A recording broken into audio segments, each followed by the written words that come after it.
Hello, I'm Andrew. Hello, I'm Lisa. Welcome to episode 62 of Round the Archives. the podcast that makes a present of the past.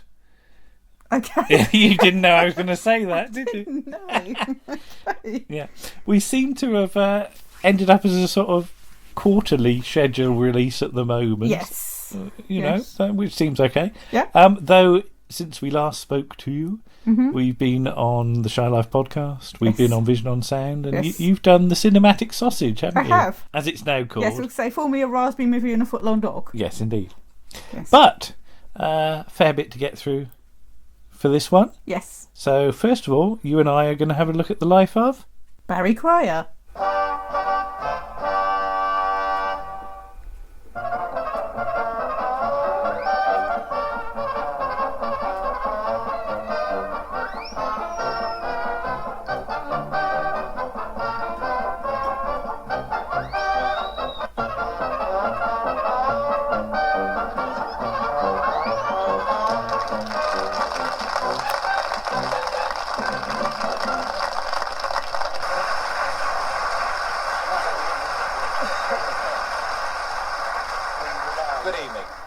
Welcome to Jokers Wild, a game in which some of the country's top comedians meet to see who, if anybody, knows all the jokes. Let's get right down to business and introduce the teams. Firstly, at the top of the table, our resident captain, the one and only Mr. Ted Ray.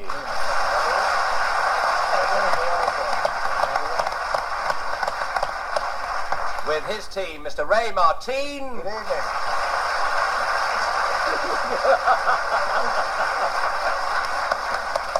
And Mr. Ray Cameron. Good evening. Good evening. Opposing them tonight, we welcome the opposing captain, Ted Rogers. Good evening. Get out.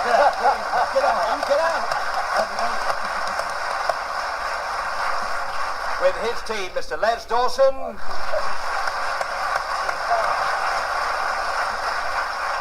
And welcome to Mr. Norman Collier.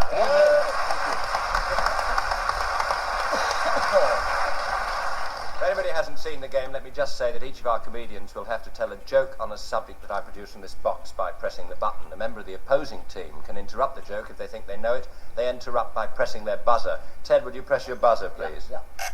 There we are. And the interrupter can score, and then we go back and see if that was in fact the joke. Anyway, we'll play the game. You'll see what it's all about. We start with Ted Ray. I press the button, Ted, and the subject is whiskey. So, Lisa, Barry Cryer.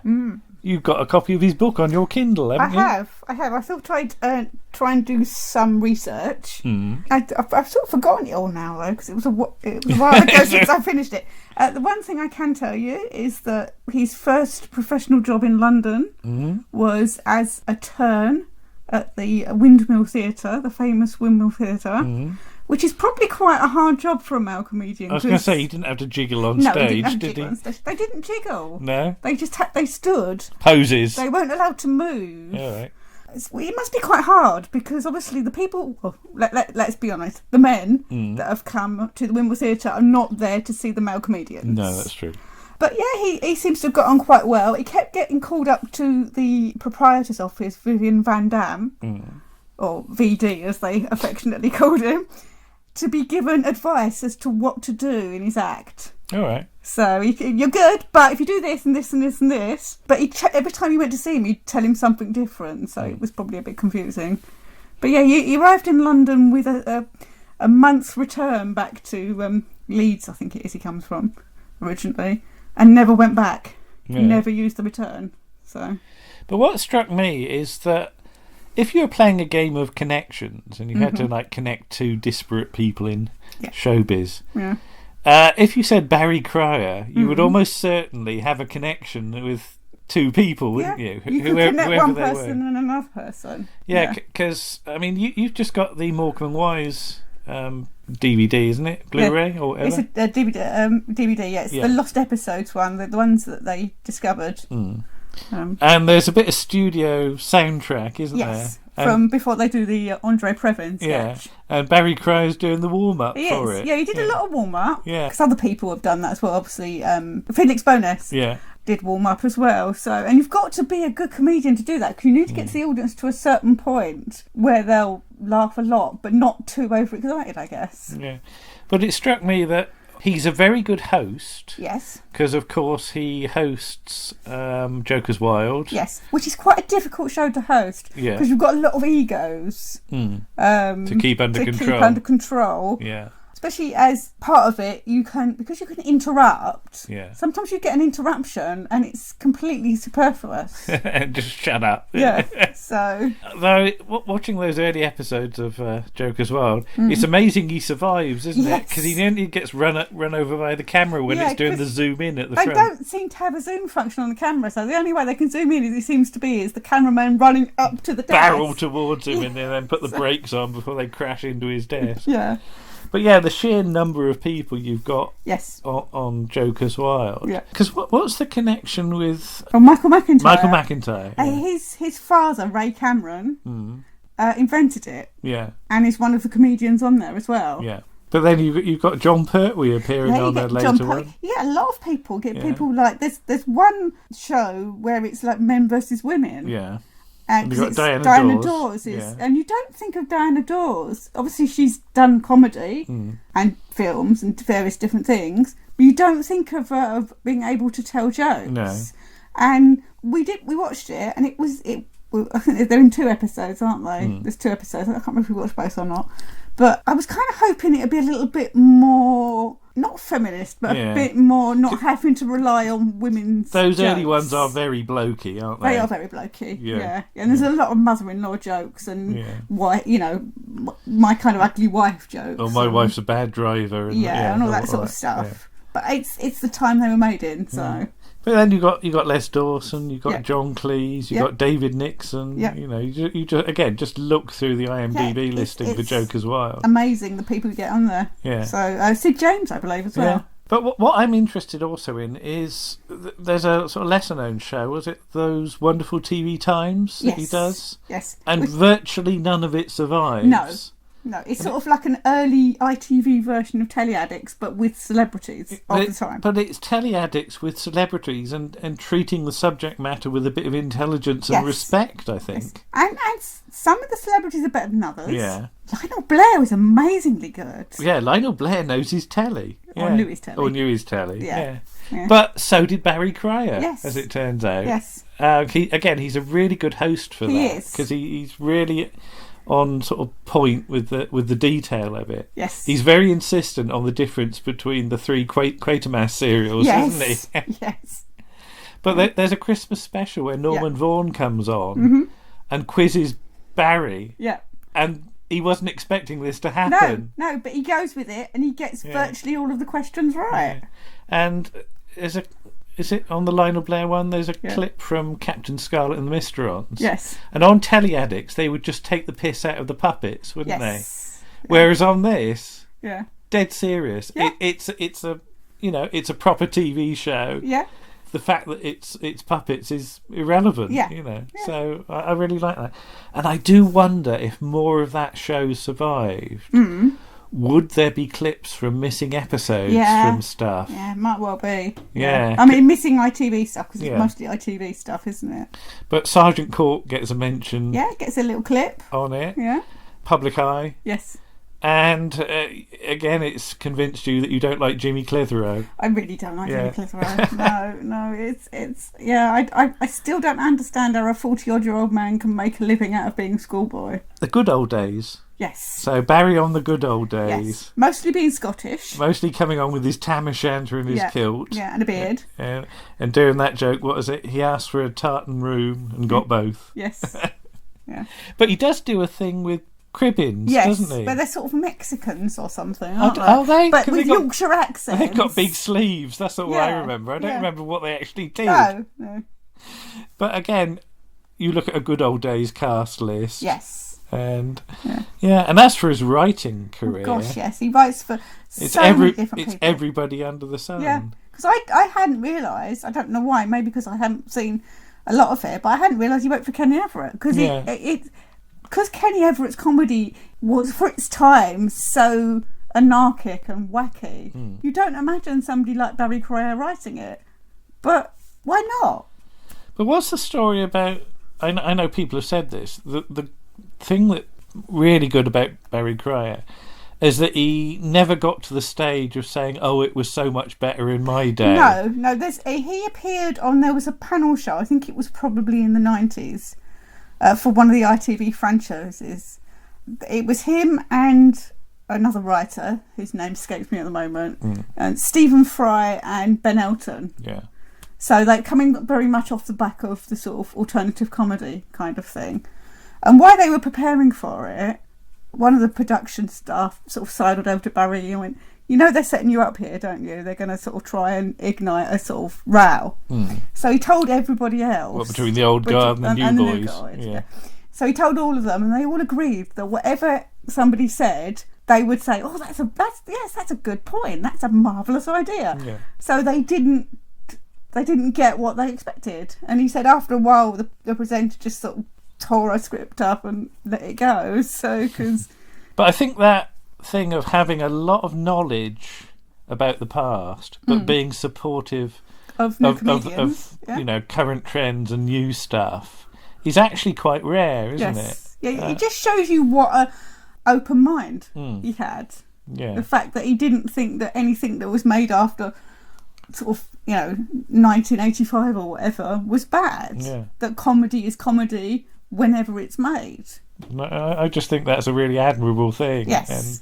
And there should be more people like that, I think. Yeah, he was certainly a unique person in that sense, I think. But it's a shame that some of this stuff just isn't really terribly available, because even the Joker's Wild stuff, it's only the early couple of I think it's just the first couple of seasons that are available. So because again, I think he might be in danger of being a bit of a forgotten name, maybe. I don't know. In some ways, maybe amongst the sort of, this is going to sound awful, the sort of ordinary watching public. Yeah. But I think amongst people that really like television and appreciate different things, then he is. I mean, yes, you know him for his writing. Extent. You sort of know him for his presenting and his comedy. I don't know. Did he ever do any sort of real straight acting? Because I imagine he'd be bloody good at that. He did do a play. Yeah. I think it was Season's Greetings. All right. One of the April ones that's set at Christmas. I think it's Season's Greetings. I'm not quite sure, and he fully admits to in his book to have been terrified and trying to back out of it at the last minute, and they were like, "No, Barry, you'll be fine," and he was. Yeah. I mean, one thing that I never knew about him is that he had dreadful eczema when he was a younger man. Right. So that kind of curtailed him going on the stage in a way, because the makeup aggravated the eczema. Oh, right. Okay. Which meant that he couldn't wear makeup, so he couldn't go on stage. He also used to write for Danny LaRue, so you can imagine some kind of the lines that would go down, because it was for Danny LaRue's show at his club, and it was sort of midnight onwards, so they could be as frank as they wanted to be, shall we say? Yeah. So the sheer amount of stuff he had actually done is amazing. And apparently, if it was your birthday and he knew, you'd phone you up and wish you a happy birthday and tell you a joke. Yeah, I've heard about various people getting phone calls from Barry Cryer. Yeah. So I would imagine that's been terribly missed. This year. Yeah. Since he passed on, but yeah, definitely hats off to Barry Cryer. Yeah. Just an all-round bloody good bloke, I think. It does seem to be, yes. My name is Barry Cryer. See you very soon. Good night. Good night. Bye-bye.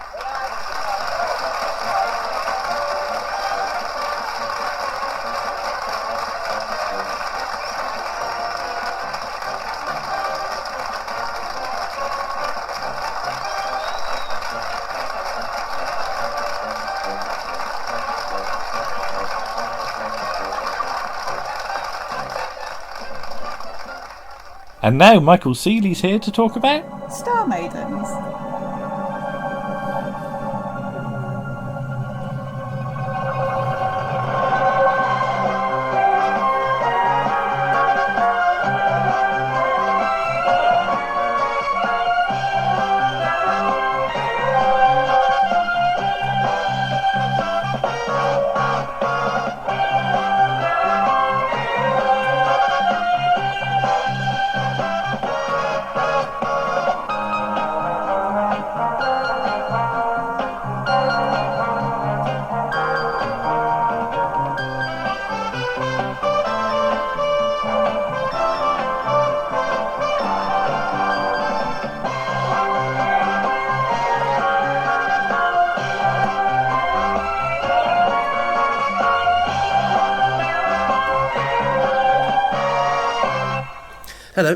My name's Michael Seeley, and I'm going to talk about Star Maidens.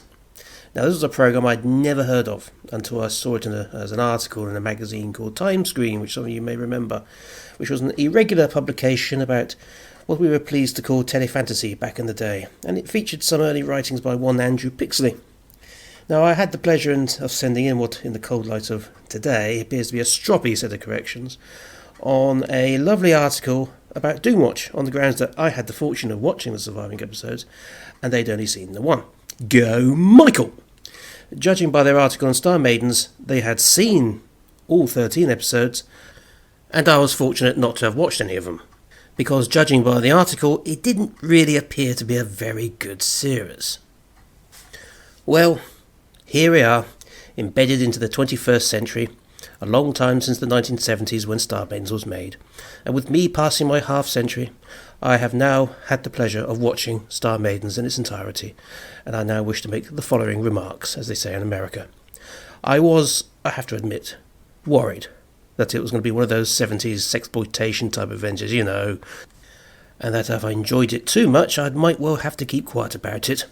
Was this programme going to be a dig at feminism, for example, written by middle-aged men who didn't believe in all this sort of nonsense and wanted their dinner, when they got home, on the table? Not on a plate, but on the table. Wife! Now, Star Maidens is a co-production between a German company and a British one called Portman Productions. 13 half-hour episodes, all shot on 16mm film. Very bright and colourful, a lot done on location, made in English, but with the language so simplified that I imagine translating it into German or any other European language for overseas sales would not present too much of a problem. Apart from the appearance of the police and a few signs written in English, this could have been any Western country that the series was set in. I have to confess I came away from the first episode feeling that this was going to be as bad as I was dreading. But as the story trundled along over 13 episodes, which I watched about one a night, I started to get rather into it. And once you made an awful lot of allowances for it, I found it rather enjoyable. And I must say the thing that I like the best of it, actually, is the theme tune and the title sequences. Lots of explosions, you see. You can't beat a good explosion. The premise is very simple. You take a planet called Medusa, where the women have risen up over the men and have taken control, creating a far more peaceful society. The men are now docile. They are subject to some sort of mind control, and they're divided into two different classes, slave classes. There are domestics, who have pretty blonde highlights in their hair, or manual labourers.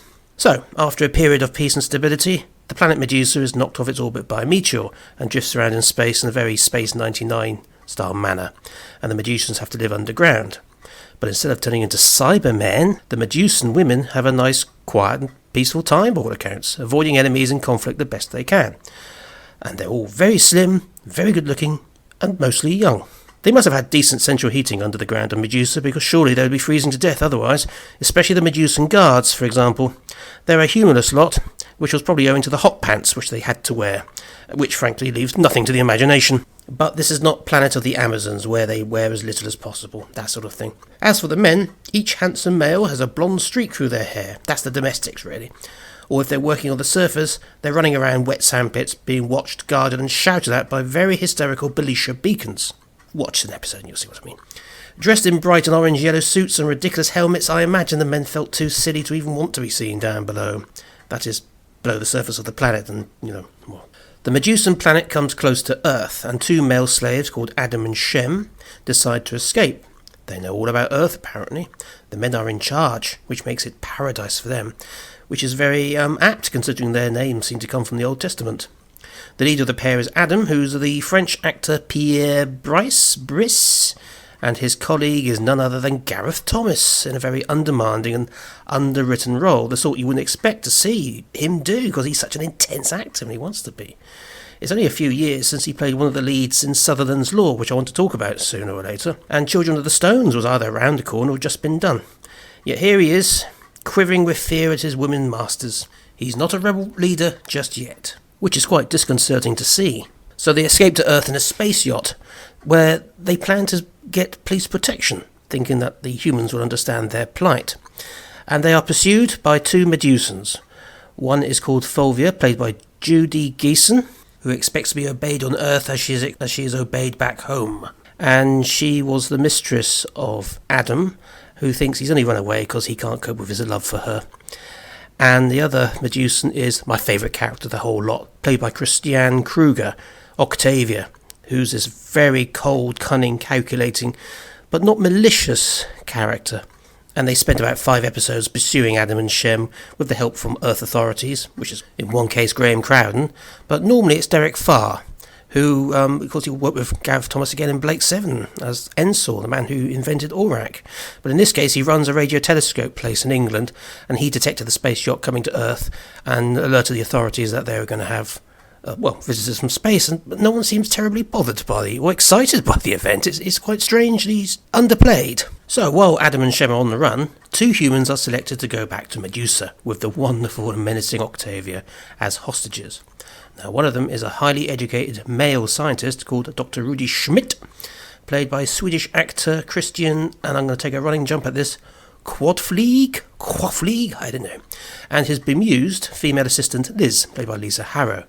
So you can imagine on Medusa the roles are reversed for this couple. She enters into privilege, but kept under patient and suspicious observation, as the Medusans suspect she's still under the influence of men. Grrr. And they're quite right, because she wants to get back to Earth and takes every opportunity to escape with Rudy. And they are not punished. They don't understand Lisa, and in one of the strangest of the episodes, she is put under some sort of mind analysis machine to discover why she does not find Medusan men attractive. Their episodes on the planet become the more interesting of the ones. I was quite enjoying the whole Adam, Shem, Flavia, that's from the 5 Doctors, Fulvia triangle in their episodes. But once we're on Medusa, things become far more science fiction. Rudy tries to whip up not so much resistance, as he's now a member of the slave class, but have his own intelligence accepted and recognised by a race of people who accept technology without question and have no aggression other than angry outbursts and the indiscriminate use of stun rays. So when you get to one of these episodes and there's a problem which the Medusans can't solve by themselves, there is a tendency to have the problem solved by Rudy with Lisa's help. And you are wondering, is this a sort of man triumphing over women ending, or is it a human triumphing over Medusan intransigence? Now, some of these episodes tap into the voguish idea that blind acceptance of technology in day-to-day life could lead to disaster, and lack of aggression meant that they would not be able to defend themselves. And indeed, in one episode, human aggression does save the day. So, in retrospect, some of the stories appear very, very clumsy. You may remember the Blake 7 episode, which tried to do the same theme of trust your human instincts over your computers, and you got the Harvest of Kairos. With women, you are beautiful, fancy a snog. Well, the question wasn't broached, was it? You just gave her a Servalan a snog whether she liked it or not. And typically, of course, she liked it. Now, the Medusans do not hate men. They regard their slaves as grown-up children who need guiding and kept away from violent impulses. The Medusans do not use their sex appeal on men on either planet. The queen, or president of Medusa, is another interesting character called Clara, dressed in an Arabian headdress, whose throne room is, of course, full of computer banks. And if you recognise the design as being reminiscent of Space 1999, that's hardly surprising. I believe they share the same designer.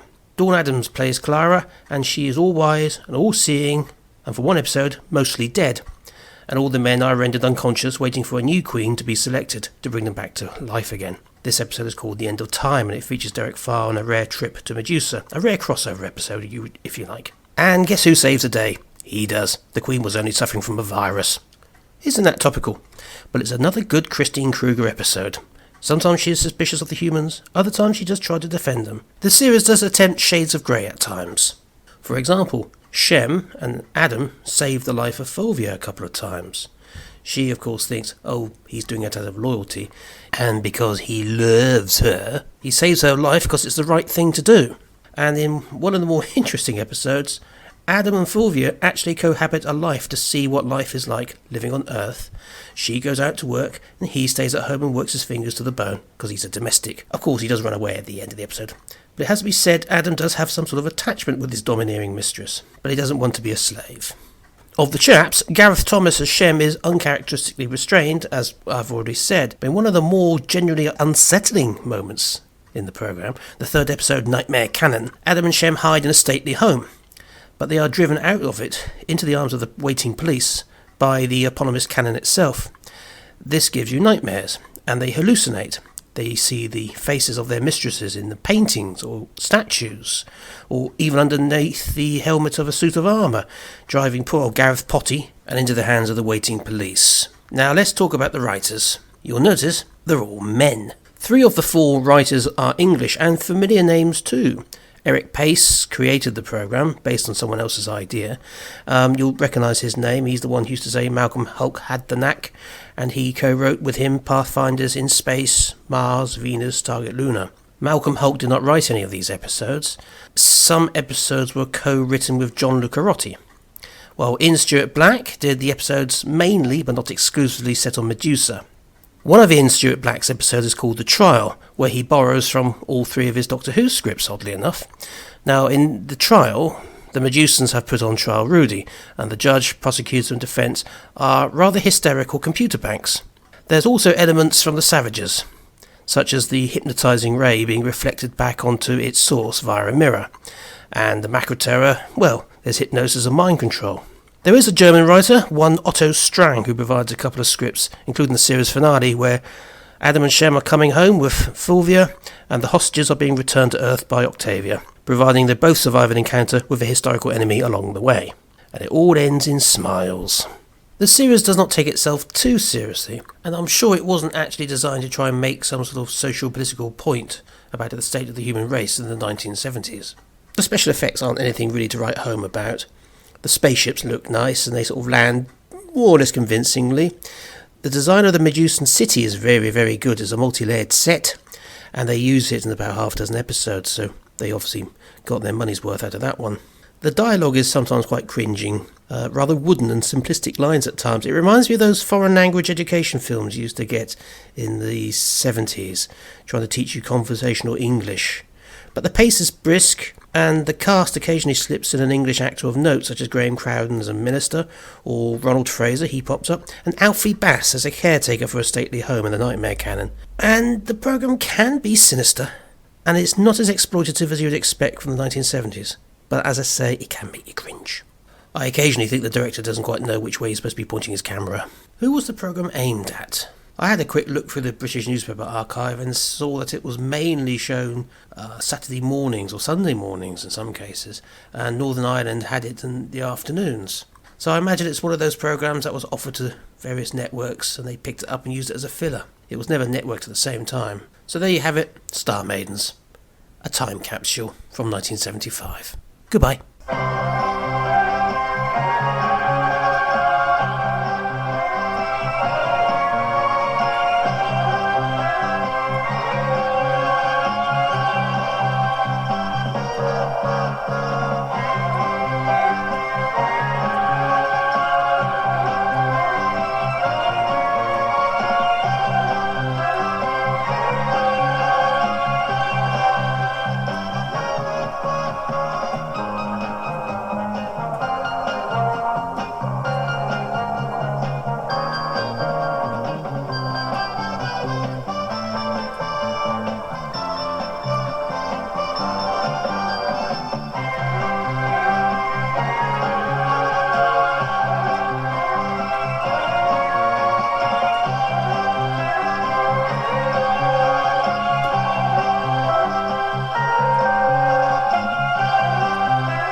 Many thanks to Michael for that. Yes, thank you, Michael. It's nice to have you back. Indeed. Looking forward to seeing what he can do for us in the future too. Yes. Michael's book, Prophets of Doom, that's his Doomwatch tome. It is. Is available from Telos Publishing, isn't it? Yes, And, amongst many others. And when it comes to books, we've now got 3 books in the Round the Archives library, haven't we? We have, yes. All the work of Martin Holmes. Yes.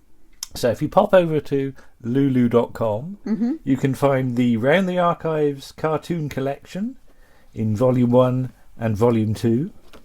And this huge, weighty thing, the Round the Archives essay collection, which is printed versions of Martin's essays for us over the years. Yes. And that's about 600 pages of... Plus a few poems. Of archive TV fun, as it says. All sorts. All sorts. So definitely have a look. Right. What's next? Paul and Nick looking at... The Hitchhiker's Guide to the Galaxy.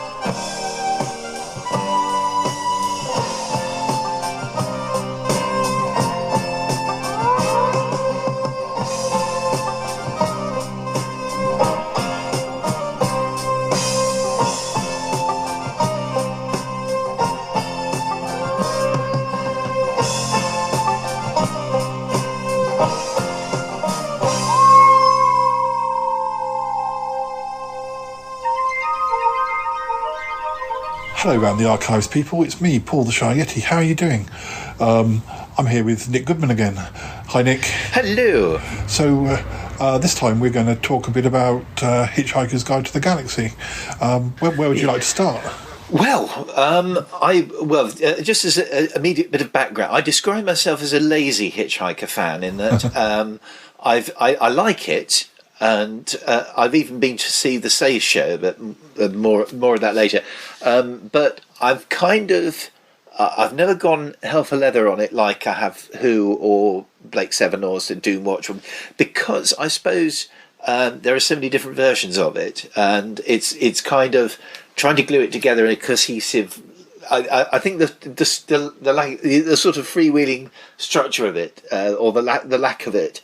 The lack of structure is something that has always slightly distanced me from it, but I do like it. And I first became a fan when the first series passed me by. I had no idea it was on. This is a radio show in 1978, but the second series in 1980 brought to my attention because by that time. I was very keen on Doctor Who, and the name Douglas Adams suddenly got my attention. Yes, and it went out about 10 or 11 at night. It was a stupid time to put out something that might be quite fun and have a wider appeal. This was at the beginning of 1980. Now, my mum very kindly taped it for me.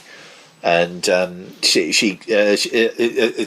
I was able to listen to it, but because I suppose it was an unknown quantity, I didn't actually get round to listening to it until that summer where we went to St David's on holiday, and I took the tapes with me, and I had a bit of time to actually do it. And I sort of I'm going to sit down. I had a bunk bed. The first time ever, and I listened to it, and I listened to it over and over again. I think I bought the book, which very confused me because it's an adaptation of the actual first series, which I didn't at this stage know there was a first series. So I was missing episode 2 of series 2, that was a want to listen to. Then, of course, they announced the TV series, which brings us into the TV archivey bit. Now, I was very excited about this. I think by that time I twigged that what I was coming into was series 2 and not the first one. So I hadn't heard series 1 at the time. So it was I came to the TV show completely fresh in terms of how the story started. It debuted in January 81, just over 40 years ago, with some change. I mean, the main character, as you will probably recall, is Arthur Dent, the Earthling with the dressing gown, and played both times in the radio show and on the television, quite rightly so, by Simon Jones, who has that wonderful English kind of awkward quality about him. Ford Prefect is his pal. Is actually played by two different people from the radio and the TV. Geoffrey McGivern on the radio and David Dixon on the TV. The change, I think, was quite a good one because Geoffrey McGivern delivers his lines with a bit more of a free style, a naturalistic style. But David Dixon is definitely, having seen Geoffrey McGivern on stage, David Dixon is definitely the more particular, he looks visually much more interesting in terms of, a weird potential alien. Zaphod Beeblebrox, who's the alien cousin of Ford Prefect, both times Mark Wynne Davey. although Trillion, I think, is Susan Sheridan in the radio show, and it's Sandra Dickinson, Peter Davis's wife, on the telly. So, and I think it was a good adaptation. I suppose there were certain things I didn't particularly have in my mind, but others did. I mean, the TV show divided people a little bit. I remember my brother-in-law at the time saying the only thing he was happy with was Marvin the Paranoid Android. About that, do you remember the telly show at all? It was. Yeah, I mean, I find it difficult to pinpoint when I first saw it. I don't know if it was, well, sort of how long it took before it was available on video. Presumably not until the 90s. How was it repeated in the 80s? I'm just trying to think. Yes. Yeah, I might have seen a repeat showing. I have a feeling it was repeated. Was it repeated again in 81 or? I have a feeling it might even have been because it was repeated in. It was certainly repeated in 82 and again in 87. But I have a feeling it might have been repeated in the summer. But so it was quite a regular sort of telly occurrence. And also they rewrote a few bits for the TV. Interestingly, most of it was towards the end, which seems to be been even on the radio and the TV seems to have been rewritten by John Lloyd. Things like the Dish of the Day, which is one of the most famous parts with the restaurant at the end of the universe in the penultimate episode of the telly show. It's only when I go back to, because I've not only rewatched the TV show, but I've been re-experiencing the radio show whilst I'm in the mood, because I have to be in the right mood for Hitch-Hiker. And the radio, as it was a radio show that got me into the programme in the first place, I'm able to, it's that I gravitate most easily towards.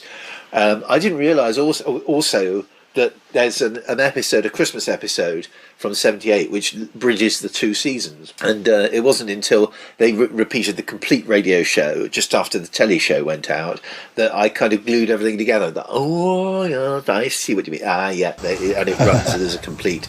Yeah, I'm sure I would have watched it at university, as you know, but the listeners won't. I shared a flat with my friend Kerry, who's a TV fan, and he also used to like radio, so he'd sit me down and we'd listen to Hancock or Round the Horn, or but also I'm sure we would have listened to the Hitchhikers, and we probably watched it, but it's all a bit vague as to definite dates and whether it definitely happened. I can remember sitting down with you you and Kerry when I stayed over as a guest, and we just sat down, drank something nice, ate something nice, and just watched Telefantasy all night. It was great. I mean, there's stuff I was into, like I don't know who or Blake. And there was stuff I wasn't into, like Star Trek, and there was stuff that I was wanting to get into further, like Moonbase 3, which we watched all the episodes I hadn't seen. So yeah, it was a glorious evening. He certainly introduced me to quite a few things that night. But I think with Hitch-Hiker, I mean, I enjoyed the although the radio show is always going to be my preference, because I just think the ideas flowed a bit easier out of it was obviously you didn't struggle to present a certain thing. Although I think the TV show I was pleased enough, and the rather good graphics as well, which are quite. I rather enjoyed the book graphics. I was having sort of right. That's the first series. Now they're going to do the second series, Mark Wynne-Davey was on Ask Gaspel, and he was saying about we're going into production with the second series. I thought great, because it was the second series that really got my interest.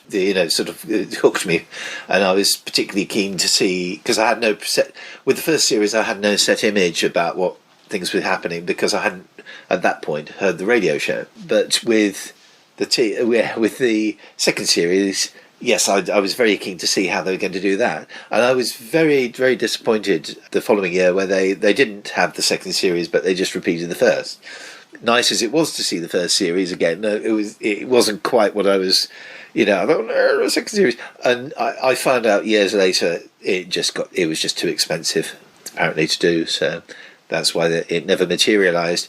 But which was a shame, because it was worthwhile. And even though it has to be said, the downside of Hitch-Hiker on the TV was it was the thing that killed off the goodies, and which is a shame, because I thought the goodies actually, some programmes kind of give you diminished returns when they go on and on for years. Goodies, I thought the scripts were getting better and better all the time. So but the other, yes, going back to the changes of towards the end, there's a whole storyline added that isn't in the radio show about Hot Black Daziardo, who's the big pop star, and they steal his ship, and it's about to crash into a sun, and that's how they get rid of Marvin or whatever, and then it carries on into where they're picked up by a spaceship, which then crashes onto Primeval Earth, and it ends with Primeval Earth. So basically, the beginning, sort of halfway through the restaurant at the end of the universe to the middle of the last episode, it's very, very different from apart from them walking off with the spaceship on the car park at the restaurant at the end of the universe. It's more or less the same. It's more or less completely different, because they steal a warship they're about to go into a battle, and Zaphod and Trillian and Marvin don't get out of the ship, and the first series ends with them being eaten by shape-changing monsters. And whereas with this one, they on the telly they zap off and you don't know what's happened to them. Obviously they get out of that situation in this radio show, but it's interesting because if they had made a second series, they would have had to contrive a reason for, they would have had to contrive a different reason, because they'd sort of written themselves away from the original radio show. And they did, of course, eventually make the movie, although that was in development hell for years and years. From what I can tell, but I'm sure it was. I mean, yeah, I'm sure Douglas Adams was involved in it, and or whilst when he was still alive, but obviously he didn't. Yes, he died before it was made anyway, wasn't it? Yeah, it was a great shame, that, because it would have been a great thing for him to have actually seen on the screen. I don't know quite what went wrong there, because it was, it was big enough to have been done in the 80s, I think, but for some reason, I don't know whether it was Douglas getting the better deal or keeping creative control over it, but yeah, eventually the one with Martin Freeman, I thought it was all right. It's difficult because it needed to be for the worldwide audience, and yet it was something that was very British, and you had to keep that without jettisoning, without alienating the American audience or the wide. And I think they I've never actually owned a copy, but I've seen it, and it's I'd like to, wouldn't mind giving it another spin at some point, but I did quite like it. I feel like I might own it somewhere, or I certainly saw it at the cinema, but I haven't seen it since.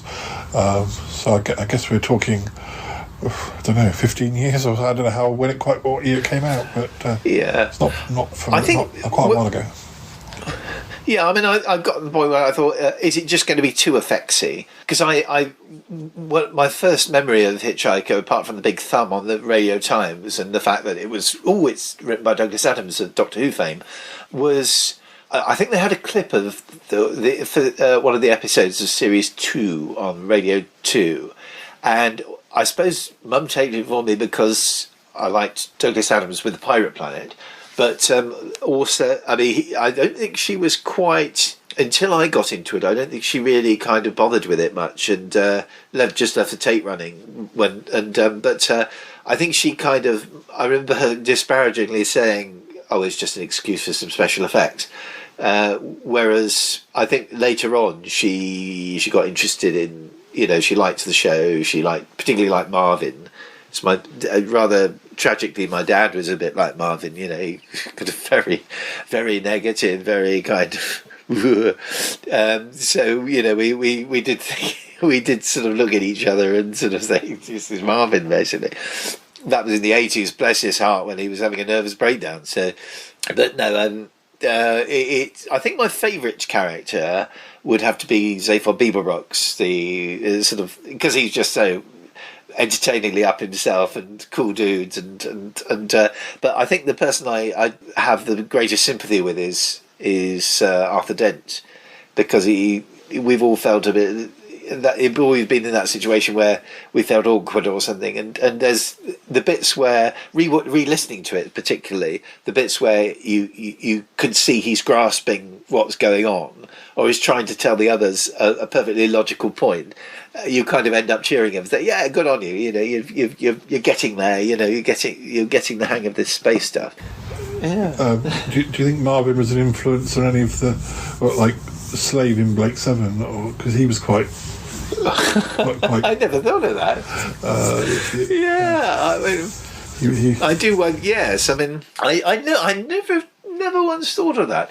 I'm not sure, because I don't know quite what Chris Boucher thought of, because Slave very much Chris Boucher creation, but because it's difficult, that one, because at the same time as Hitch-Hiker was being developed, so was Blake. So, and I think Aurak was definitely created long before it was in the planning stage long before. So robots or computers with a definite personality was something that Blake 7 had kind of pipped them to the post. But maybe it's something I've never kind of thought of before. But yeah, maybe Slave was a little bit. I mean, whereas Marvin was quite hostile to, was kind of miserable, hostile, whereas Slave was obsequious, and I'm not worthy, kind of. But so there's a subtle difference. But yeah, I mean, it's quite possible that maybe I even unconsciously on Chris Boucher's part, he kind of went a little that way in computer personalities. I haven't watched it for a while, but I always felt that Slave's obsequiousness was a bit slightly tongue-in-cheek. If a robot can have a tongue-in-cheek, like he was almost being sarcastic. Yes, you are correct as always, Master. Yeah, but yeah, I mean, the fact that when he's dying at the end, he does actually say Tarrant rather than kind of hope you're all going to be all right, Tarrant. So yeah, I mean, it's a nice thought that he could be tongue in cheek. Again, it's one of those kind of things that is left in the air, and it's quite nice for the audience to sort of think, ooh, yeah. But, what else? But yeah, I was to say to sort of wrap up.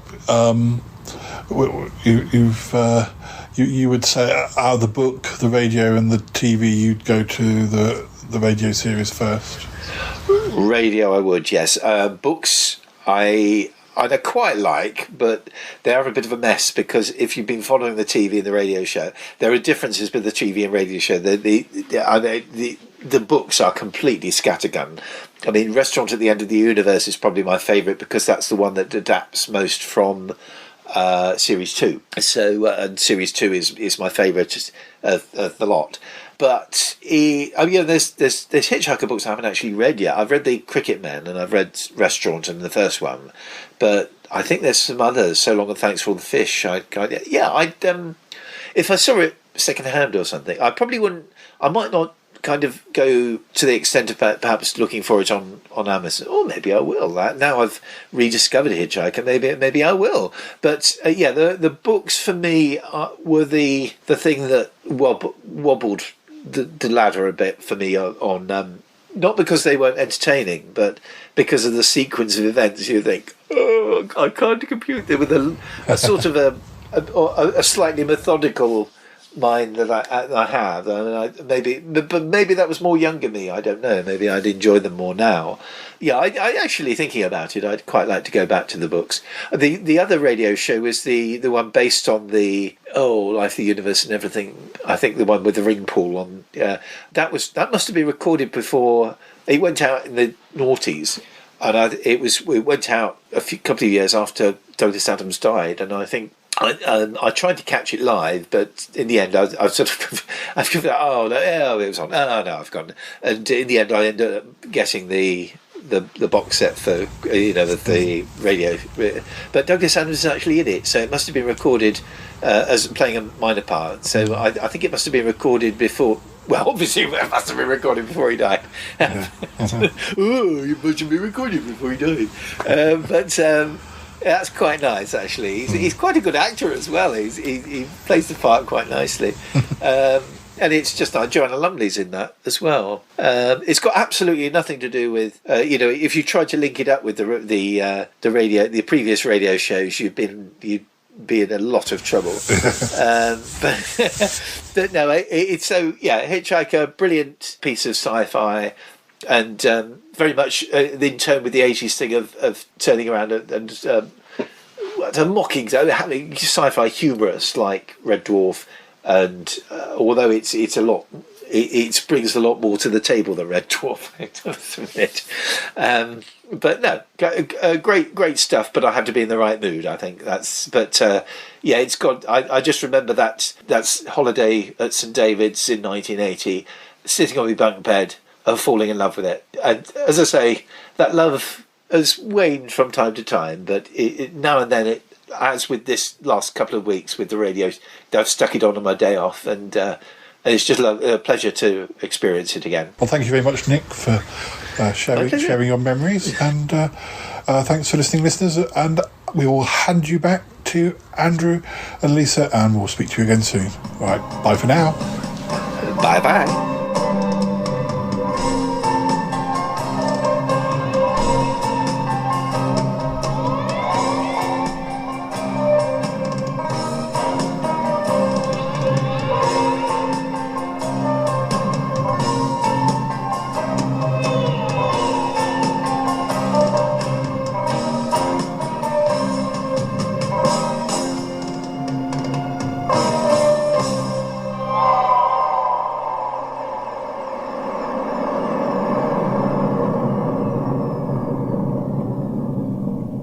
Many thanks to Paul and Nick for that. Yes, thank you, boys. Paul's Shy Life podcast comes out multiple times a month. It does. And it does. One or other of us are sometimes to be heard on it, yes, aren't we? We are. You had an adventure, didn't you, the other day when you travelled through time and space with some jam. With some jam, yes. And you met Henry VIII. I did. Yeah. I did. Yes, he wanted my jam. Yeah. But yeah, if you've got to find out that, you'll have to listen to the episode. But to round off, you and me will take a look at the life of Peter Bowles.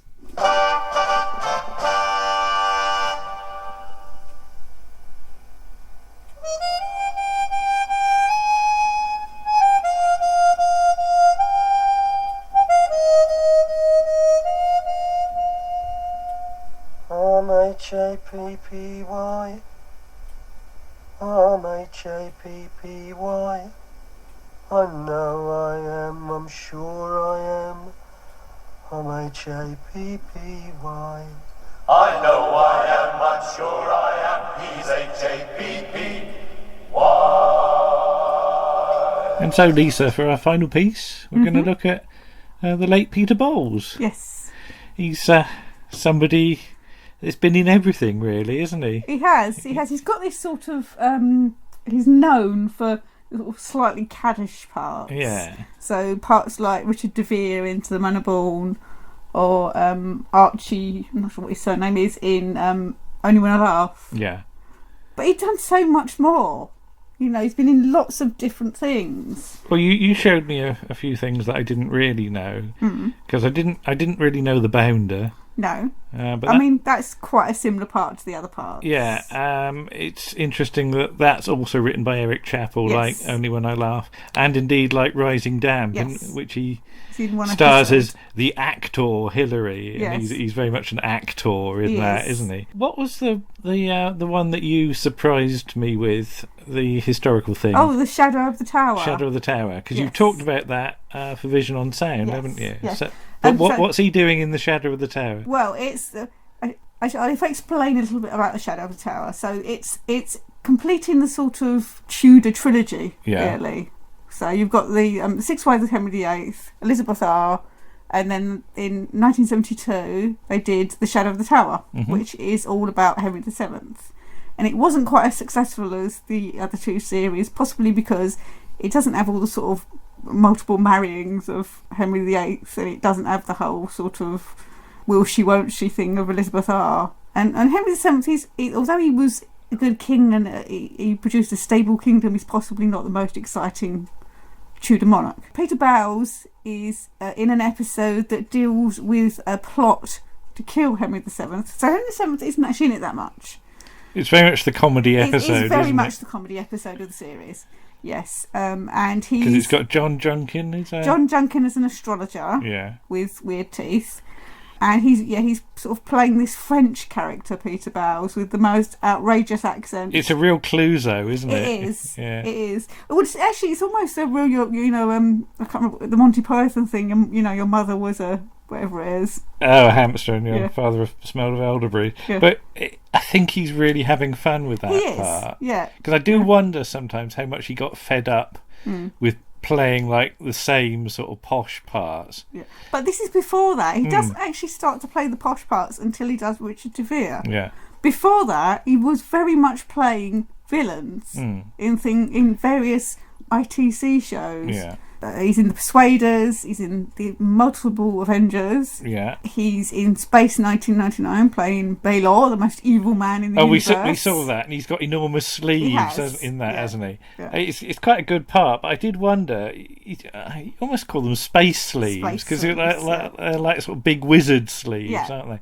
And I imagine if you had like big wizard sleeves, if you had to go to the loo, because they just drape in the toilet, they would wouldn't drape they? in the toilet, yes. And unless on Moonbase Alpha they've got some sort of special space urinal that sort of, it would suck you up. No, I don't mean suck you off. I mean it would like suction. It would get the drips off. Get drips off. Yeah. Otherwise, everywhere he went, there'd be a little sort of there'd be trail. drips. You could follow him. Yeah. They wouldn't have lost him, would they? They knew where he'd be. As Warren always says to me, more than 3 shakes is an offence anyway. But yeah, I have to say, we did think about doing To the Manor Born once, didn't we? But I don't think we're ever going to do it. No. Because I watched the first couple of episodes and I realised how much I dislike Audrey Forbes Hamilton. Yes. Having lived in a village like that, she's terribly racist and classist. Is classicist a word? Classicist? Yeah. She looks down on those that are lower. Yes. And she regards him as although he's rich, he's still not cultured, he's basically. From trade. Yeah. He's a self-made man, so he's in fact he's earned his money. He hasn't just inherited it. And magnificent as Penelope Keith is in the part, I think the actual character of Audrey is, and I'm going to say it now, she's as bad as Alf Garnett, but worse because she's entitled. She's higher up the social scale, and she's got this huge sense of entitlement. Yeah, so I couldn't get on with it. I mean, I know it was popular in its day, but coming from that village background and being definitely one of the oiks, she wouldn't spit on me, basically. So yeah, but he's very good, and he's very likable, isn't he? He's by far, him and his mother are by far the most likable characters. Yeah, Marjorie's okay, but she's a bit wet, really, isn't she? But he's also rivals with Sherlock Holmes, isn't he? Because he's in, The Woman in the Big Hat? Woman in the Big Hat, written by Baronet Zorzi. And is he the slightly bumbly inspector in that? That one's a great episode for the fact that it's a female a lady detective. Yeah. And she's strong. She's not. She doesn't need a man to help her. Yeah. She's perfectly capable of looking after herself. So it's a really good episode for women, for female characters, really. Because I think probably 95% of the cast is female, isn't it? I was just going through his list, and I'd forgotten he was in Bless Me Father. Yes. In the Doomsday Chair, he's the publican. The one with the cursed chair. Yeah. I'd totally forgotten that. And then, and you said there's the Tales of the Unexpected as well. Yes, Neck. He's in the episode where Joan Collins puts her head through the sculpture. Yeah. And I think the last scene of it is it John Gielgud? He's the butler, and he's got like a chainsaw. Oh right, okay. And then it fades into the credits, and you don't know if he's going to chop the sculpture up or chop off her head. Yeah. I think he's going to chop off her head because he doesn't like her anyway. So. Yeah, because you knew the Bounder, didn't you? Sort of. No, not really. No, what was the one that you said? Executive Stress. Executive Stress, which we didn't actually get around to watching. But he's not in it from the start, is he? No, he's in it from series 2. So Geoffrey Palmer's in series 1. Yeah. And he's in it from series 2. And again, it's Penelope Keith.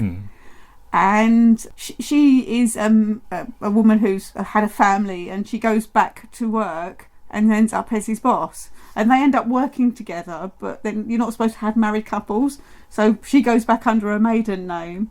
And then they have to keep it secret that they're married. Right. So it's the only reason I thought it would be interesting to look at is it's not like amongst the top rated sitcoms.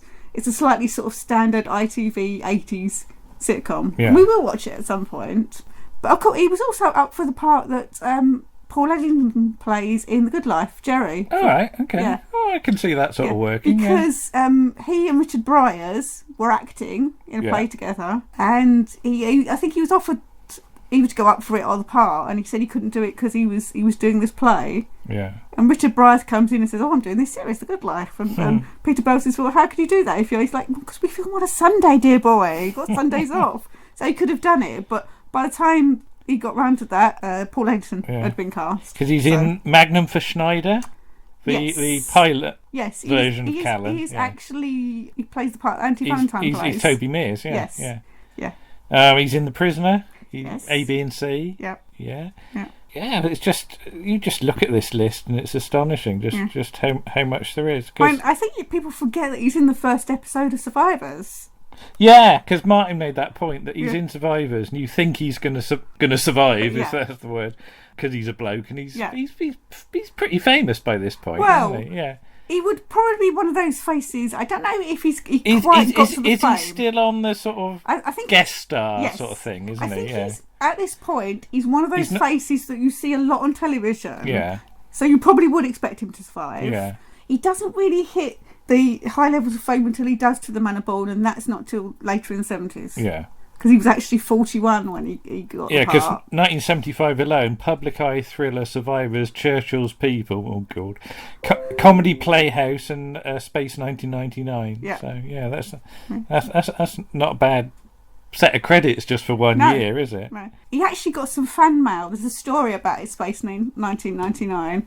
Because, obviously, he plays the most evil man in the universe in that. And he got a telephone call from the studio saying, we've got this package for you. Would you like to come and collect it? So he goes to the studio, and there's this huge package that he just about managed to jam in the back of his car. Yeah. And when he got back to his house, he opened it, and it was somebody who painted him as Baylor. Oh, right, okay. But the woman, it was an American fan, and she was slightly obsessive, shall we say? Okay. And she wanted to have his babies and things. Okay. So yeah. Have we got Hadley? Because yes. that's one of his. We have. That's Gerald Harper. Yeah. Yeah. That's one of his sort of earlier things, isn't it? But again, I'm just going through the list. Lytton's Diary, I don't really know. Yeah, we've got that too. Yeah, but we have got that. Yeah. I'd forgotten he was in Poirot. Yeah. Yeah. So, things like that. It's Sarah Jane Adventures. Yes. Citizen Khan. Yep. One episode, I think. Brian Pern as Brian Pern's father. Yeah, I've not seen that bit. Yeah.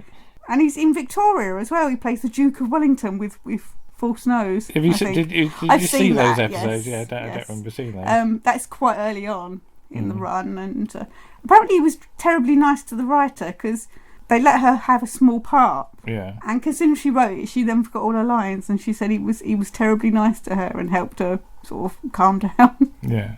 Because what's the name of the book you've got? Ask Me If I'm Happy. So that's his autobiography, is it? Written in the sort of late 2000s. Yeah. So it's 2009-ish. Did that teach you a few things? It did. It taught me the fact that he wasn't actually born to a privileged lifestyle, because his father was a chauffeur. He wasn't posh. What was No. it? He was the son of Reginald Bowles, and he was chauffeur to Drogo Montague. Yeah. That's a hobbit, isn't it? Drogo. Yeah. Son of George Montague, the 9th Earl of Sandwich. Yes. All right, okay. Yes. Yeah. And they lived on the estate for the first couple of years of his life. And then when the Second World War happened, his father went to work in the Rolls-Royce factory in the Nottingham area. So they went to live in Nottingham, which was probably, not the most sort of easy place. So he had to sort of learn how to be posh, did he? Yeah, he went off to RADA, and they sort of they rubbed his, like they do, they taught him to speak RP. And then he went back to Nottingham for Christmas and worked in the local sorting office and got sacked because none of the men wanted to work with him because he was too posh. Oh, that's... They thought he was looking down on them. All right, okay. Because of the accent. Yeah, putting it on. Yeah. Yeah. No, I think literally just thought he's some posh idiot that's come and is patronising us while he's working here. Yeah. And I don't think, he didn't. That was his accent. That's the accent he'd learned to speak with. Yeah. And I said I didn't get on much with To the Man Born. I quite like Only When I Laugh. You're a bit less keen on it, but you said that's because you spent too much time... I spent too much time visiting people in hospital to be entirely happy finding that situation funny. Yeah. But I remember the Irish RM. I wouldn't mind reviewing some of those at some point. He was offered that, and then it all fell apart, and then he got offered it again. He came up with Perfect Scoundrels with Brian Murray, I think it is, from Irish RM. Yeah. Because he was out of work. Okay. He'd learned by this point. He'd come up with ideas before, and he said the thing is, if you've got an idea, you should write it down. Yeah.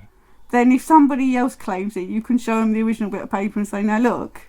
Apparently Perfect Scoundrels has got Lulu in it at one point. Okay. Well, yes, but so is Adrian Mole. Yeah. So, right, okay. Yeah. He did do a bit of acting. But yeah, the band was quite interesting. I noticed on our DVD the tape of it seems to be in awful, a old state. Yes, with it all was. dropouts. And screen was flaring. Yeah, but do you want to explain quickly what that is? That's George Cole and Rosalind Ayres. Yeah. And he's George Cole's brother-in-law.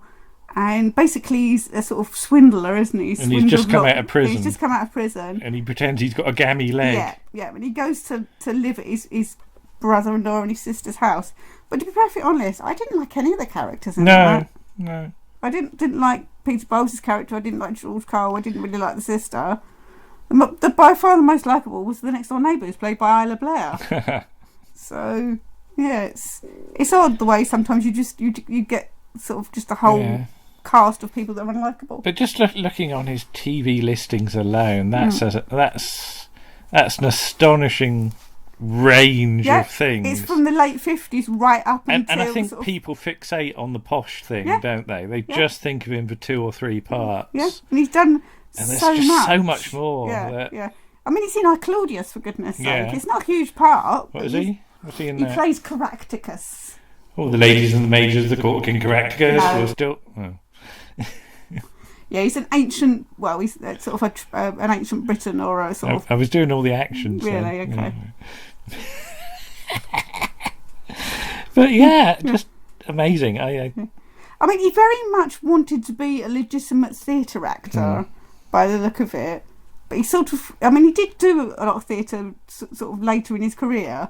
But for a point in the sort of 80s and 90s, he got stuck as being known as a sort of television sitcom actor. Yeah.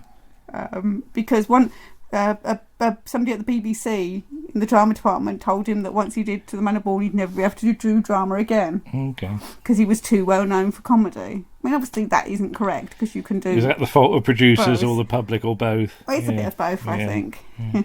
But apparently he did do a theatre show where he played a gangster and was absolutely terrifying and Yeah, really very sinister. Yeah, I can see it. But he had a bit of a run-in with, early on in his career in the 60s, he sort of met this girl and they went to this pub and this guy called him over and said, I suggest you sort of leave now. And he was like, but I've just got here, I've just got a drink. And so, no, look, that girl you're talking to, that's I can't remember if it was Reggie or Ronnie Cray's girlfriend. And he's going to be here soon, so you should probably go now, son. Yeah. So, yeah, he very sensibly went. Left his coat behind, but he went. But yeah, just going through these, I think, oh God, we've got an awful lot of stuff to watch that he's in. So, yes. Well, looking forward to it. So that'd be good. He's in Special Branch as well. I don't even remember that episode, but I'm guessing from the name he plays a foreigner. Igor, or is it Igor? Yeah, because he plays a lot of foreign villains in things because of the way he looked. Because he was sort of tall and I suppose he's not your sort of typical sort of good-looking red hero. cap Butros. Yeah, not Butros I think Girlie. we've seen that one. Have we got that? Well, yeah, so. we have got, we have got it. Yeah, but I sort of vaguely remember that. It, yeah. So Buckingham Palace. Yeah. But yeah, he did an awful lot of things. So the one thing I'm sort of taking from this is if you want to see something with Peter Bowles in, don't necessarily watch to the main ball. Yeah, don't go for the obvious stuff. Have a look at some of the other stuff he's in. But yeah, it's worth doing a little bit of digging because I think you'll be nicely surprised. And particularly, watch The Shadow of the Tower because apart that's from available, is it? It is available on DVD. Yeah, it might be slightly harder to get now because it's been out for a while, but you can get it. And apart from the fact that you've got the sort of comedy episode with Peter Bowles in, you've got an absolutely cracker of an episode with Peter Jeffrey as a heretic who's going to be burned. And it's this whole subject of, even though whatever happens, he's going to be burned, whether they get to save his soul or not. And we're going away from Peter Bowles, but it's a great series anyway. Anyway, there's Peter Bowles. And there is episode 62 of Around the Archives done. Yes. Dusted. Yes. That's it. Yeah. that's enough. We'll draw the line. So thank you to everyone for listening. Thank you for everyone that's contributed and helped in whatever way. And we'll be back at some point. Yes. As I said at the start, we seem to be vaguely quarterly at the moment. Yeah, but so maybe the autumn. It'll probably be this year, but we'll see. We don't know, but we're spreading ourselves everywhere at the moment, aren't we? What we're not doing for this, we're doing for other people. Yeah, we've got things lined up in other places. Yes. So even of recording this, we've recorded stuff for other people that hasn't come out yet. Yes. So watch out for us all over the shop. Yes. Yes. Okay, bye-bye. Bye. I know I am, I'm sure I am, I'm H-A-P-P-Y. Yes, I'm H-A-P-P-Y. I'm H-A-P-P-Y. I know I am, I'm sure I am, I'm H-A-P-P-Y. Oh yes, I'm H-A-P-P-Y. Yes, I'm H-A-P-P-Y.